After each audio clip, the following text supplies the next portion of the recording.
ඔන්න ඉතින් අද මම හදන්න යන්නේ රසම රස බණ්ඩක්ක මෝජු එකක්. මේක හරිම ඉක්මනින් හදා ගන්න පුළුවන්. අවශ්‍ය දේවල් ටික මම ඩිස්ක්‍රිප්ෂන් බොක්ස් එකේ දාලා තියෙනවා. ඔයගලන්ට එතනින් බලා ගන්න පුළුවන්. මම ඉස්සෙල්ලාම මේ විදිහට non stick pan එකක් ලිපේ තියලා ඒක මධ්‍යම ප්‍රමාණයේ ගින්දරේ තියාගෙන ඒකට තෙල් මේස හැඳි 4-5ක් එකතු කරගන්නවා.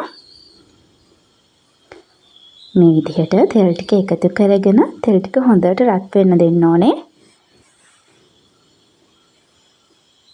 ඊට පස්සේ මම මේ විදිහට කපලා ගෙනාවු බණ්ඩක්ක තෙලට එකතු කරගන්නවා. මේ බණ්ඩක්ක ඔයගලන්ගේ කැමැත්ත අනුව කපා ගන්න පුළුවන්. බණ්ඩක්ක හීනියට කපා ගන්න තරමට අපිට මේක ඉක්මනට හදා ගන්න පුළුවන්. මේක ඉක්මනට බෙදෙනවා. අන්න දැන් මම කපාගත්ත බණ්ඩක්ක ටික මේ විදිහට තෙලට එකතු කරගෙන මේක හොඳට පෙරල බෙද ගන්නවා.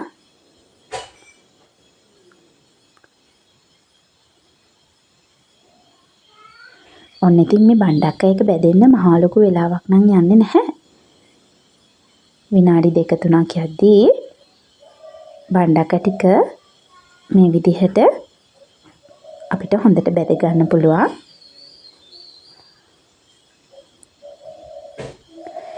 ඔන්න ඉතින් මේ බණ්ඩක්ක එක මහා ගොඩක් කර වෙන්න බෙද ගන්න ඕනේ නැහැ. මේ විදිහට සාමාන්‍ය ප්‍රමාණයට බෙදුනහම ඇති. අනේ ඉතින් මගේ බණ්ඩක්ක ටික මේ විදිහට මම පෙරල බෙද ගන්නවා.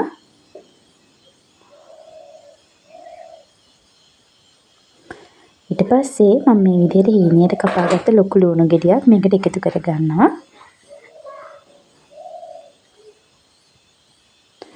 ලොකු ලුණු ටිකත් එකතු කරගෙන ඒකට තව තෙල් පොඩි ප්‍රමාණයක් දාලා මේ ටික හොඳට බෙදෙන්න අරිනවා.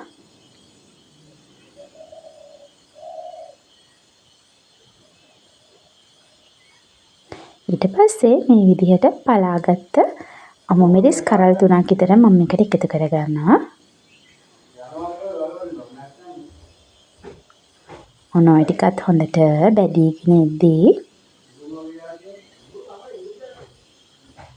මම මේ විදිහට කරපිංච ටිකක් මේකට එකතු කර ගන්නවා. කරපිංච ටිකත් එකතු කරගෙන මේ ටික ඔක්කොම හොඳට කලවම් කර ගන්නවා.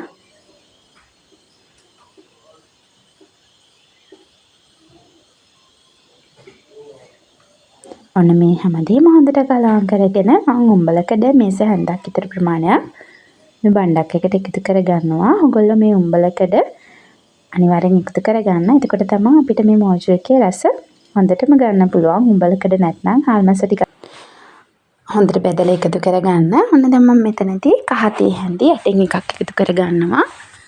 මිරිස් කුඩු තේ හැන්දයි කෑලි මිරිස් තේ හැන්දයි මෙහෙම එකතු කරගෙන ඔන්න දැන් ඒකට මගේ රස අනුව ලුණු එකතු කර ගන්නවා. ඊට පස්සේ ওই ටික හොඳට කලවම් කරලා සීනි මේස හැන්දක ප්‍රමාණයක් එකතු කර ගන්නවා. තක්කාලි සෝස් මේස හැන්දයි ওই ටික ඔක්කොම එකතු කරගෙන මේක හොඳට කලවම් කර ගන්න ඕනේ. ඔන්න ඉතින් මේ මෝජු එක හදන්න ගොඩාක් වෙලා යන්නේ නැහැ. අපිට හරියම ඉක්මනින් මේක හදා ගන්න පුළුවන්. බටු මෝජු එක වගේම රසයි. ඔන්න ඉතින් ඔයගොල්ලෝ මං කියනවට මේක හදලා බලන්නකෝ. හදලා රස කොහොමද කියලා කමෙන්ට් එකක් තියන්න අමතක කරන්න එපා. හරි එහෙනම් ඔන්න දැන් අපේ මෝජු එක හදලා ඉවරයි. තවත් දවසක මේ වගේ රසම රස රෙසිපි එකකින් ඔයගොල්ලෝ හම්බෙන්න එන්න. එතකන් හැමෝම මගේ channel එක අමතක නොකර subscribe කරන්න. bell button එකත් ඔබාගෙන යන්න. එතකොට තවත් මේ වගේ රසම රෙසිපි එකක් ගෙනාවු ගමන් ඔයගලන්ට බලා ගන්න පුළුවන්.